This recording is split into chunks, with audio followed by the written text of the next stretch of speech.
Kitab Nabi Habakuk. Habakuk hidup dalam beberapa dekade terakhir kerajaan selatan Israel yang merupakan masa-masa penuh ketidakadilan dan penyembahan berhala. Ia melihat ancaman yang semakin meningkat dari kerajaan Babel dan ini bukan kabar baik bagi siapapun. Namun Habakuk tidak menyatakan kesalahan bangsa Israel seperti nabi-nabi lainnya. Ia juga tidak berbicara atas nama Allah kepada orang-orang itu. Sebaliknya semua perkataannya ditujukan kepada Allah secara pribadi. Kitab ini menceritakan tentang pergumulan pribadi Habakuk yang terus berusaha untuk percaya bahwa Allah itu baik, walaupun ada begitu banyak kejahatan dan tragedi di dalam dunia.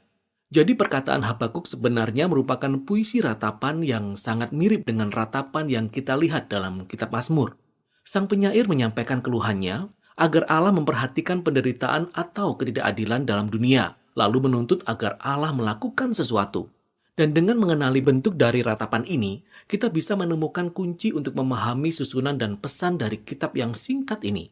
Pasal 1 dan pasal 2 disusun sebagai argumen bolak-balik antara Habakuk dengan Allah. Sang nabi menyampaikan dua keluhannya, yang kemudian ditanggapi Allah dengan dua jawaban. Keluhan pertamanya adalah kehidupan di Israel menjadi sangat mengerikan. Hukum Taurat diabaikan sehingga mengakibatkan kekerasan dan ketidakadilan yang dibiarkan terjadi oleh para pemimpin Israel yang jahat. Habakuk berseru meminta agar Allah melakukan sesuatu, tetapi sepertinya tidak ada perubahan. Namun tiba-tiba Allah menjawab. Allah berkata, ia sangat sadar akan kejahatan umatnya, Israel, dan ia telah memanggil tentara Babel untuk menegakkan keadilannya atas Israel.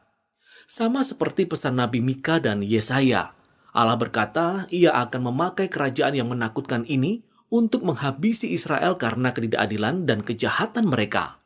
Tetapi Habakuk bermasalah dengan jawaban Allah ini. Jadi ia menyampaikan keluhannya yang kedua. Ia berkata, bangsa Babel itu bahkan lebih parah daripada bangsa Israel. Mereka lebih jahat, mereka lebih kejam, mereka mengagungkan kekuatan militer mereka. Katanya, mereka memperlakukan manusia seperti binatang, mengumpulkannya seperti ikan dalam jaring. Mereka menghabisi suku-suku bangsa guna membangun kerajaan mereka sendiri.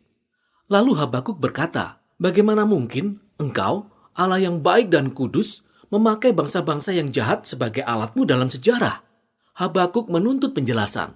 Ia bahkan menggambarkan dirinya sebagai penjaga di tembok kota, menanti jawaban Allah yang akhirnya datang juga. Allah menyuruh Habakuk untuk mengambil beberapa loh batu dan pahat, lalu mengukirkan apa yang ia lihat dan dengar, yaitu penglihatan tentang waktu yang telah ditentukan di masa depan, yang meskipun tampaknya masih lama, tetapi akhirnya pasti akan datang juga. Bahkan Allah berkata bahwa orang benar akan hidup oleh percayanya akan pengharapan dan penglihatan ini. Jadi apa janji Allah yang harus ditulis oleh Habakuk? Allah akan menjatuhkan kerajaan Babel. Allah berkata bahwa kekerasan dan penindasan terhadap bangsa-bangsa menciptakan siklus balas dendam yang tidak pernah berakhir. Dan melalui siklus ini, Allah akan membawa kebangkitan dan kejatuhan bagi bangsa-bangsa. Walaupun Allah memakai bangsa yang jahat seperti Babel, tetapi tidak berarti ia menyetujui semua yang mereka lakukan. Allah menuntut pertanggungjawaban semua bangsa karena keadilannya. Karena itu bangsa Babel akan jatuh bersama bangsa-bangsa lainnya yang hidup seperti mereka. Janji Allah kemudian dijabarkan dalam rangkaian 5 ucapan celaka, yang menggambarkan penindasan dan ketidakadilan yang dilakukan oleh bangsa-bangsa seperti Babel. 2 ucapan pertama merujuk kepada kecurangan dalam praktik-praktik ekonomi, misalnya orang kaya yang menetapkan bunga yang sangat tinggi sehingga orang-orang miskin tidak bisa lepas dari jerat hutang. Demikianlah orang-orang kaya membangun kekayaan mereka dengan cara-cara yang curang. Ucapan celaka yang ketiga merupakan kecaman terhadap kerja paksa, yang memperlakukan manusia seperti binatang dan mengancam mereka dengan kekerasan jika mereka tidak menghasilkan. Ucapan celaka yang keempat ditujukan kepada para pemimpin yang tidak bertanggung jawab yang menyalahgunakan minuman keras. Mereka berpesta pora dan menghabiskan uang untuk seks dan minuman keras, sementara orang-orang menderita di bawah kepemimpinan mereka. Ucapan celaka yang terakhir mengungkapkan penyembahan terhadap berhala yang menjadi mesin penggerak bagi bangsa-bangsa ini. Mereka menjadikan uang, kekuasaan, dan keamanan negara sebagai dewa-dewa mereka, dan memuja hal-hal ini dengan segala cara, sehingga mereka menjadi budak dari kerajaan mereka sendiri. Nah, praktik-praktik yang dijelaskan di sini tidak hanya terjadi di Babel, tetapi itulah intinya. Kalau melihat kondisi manusia, kebanyakan bangsa-bangsa pada akhirnya akan menjadi seperti Babel. Demikianlah jawaban Allah bagi Habakuk dalam kitab ini, menjadi jawaban Allah bagi semua generasi selanjutnya. Siapapun yang hidup di dunia yang dikuasai oleh Babel-Babel lainnya. Namun ini meninggalkan sebuah pertanyaan. Apakah Allah akan membiarkan siklus kebangkitan dan kejatuhan kerajaan seperti Babel ini berlangsung selamanya? Nah, pertanyaan ini akan dibahas dalam pasal 3. Kita tahu bahwa inilah doa Habakuk, yang dimulai dengan memohon agar Allah bertindak sekarang juga pada masa ini, seperti yang Allah lakukan di masa lampau ketika ia menjatuhkan negara-negara yang jahat. Bagian ini diikuti dengan sebuah puisi zaman dahulu. Pertama-tama, puisi ini menggambarkan kehadiran Allah yang penuh kuasa dan menakutkan, yang sangat mirip dengan puisi pembukaan di kitab Mika dan Nahum, dan juga dengan kehadiran Allah di Gunung Sinai dalam kitab Keluaran. Ada awan, api, dan gempa bumi. Ketika Sang Pencipta datang untuk melawan kejahatan manusia, semua orang akan menaruh perhatian.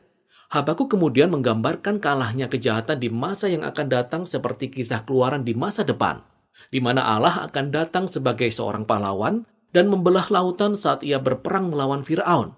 Habakuk berkata bahwa Allah akan kembali menjatuhkan hukumannya di atas rumah orang-orang fasik. Sementara Firaun menjadi cerminan dari bangsa-bangsa yang kejam seperti Babel. Namun kita juga tahu bahwa ketika Allah melawan kejahatan, ia juga akan menyelamatkan umatnya dan orang-orang yang diurapinya melalui seorang raja dari garis keturunan Daud. Jadi melalui puisi ini, kisah Keluaran di masa lalu telah menjadi gambaran tentang kisah Keluaran di masa depan yang akan dikerjakan oleh Allah. Allah akan kembali mengalahkan kejahatan dan menjatuhkan para Firaun dan Babel di dunia ini.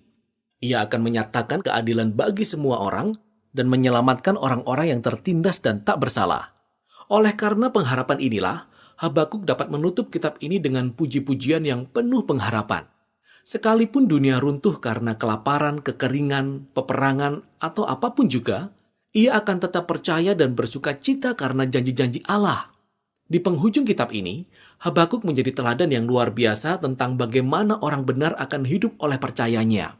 Habakuk menyadari betapa dunia ini dan hidup kita bisa menjadi kelam dan kacau.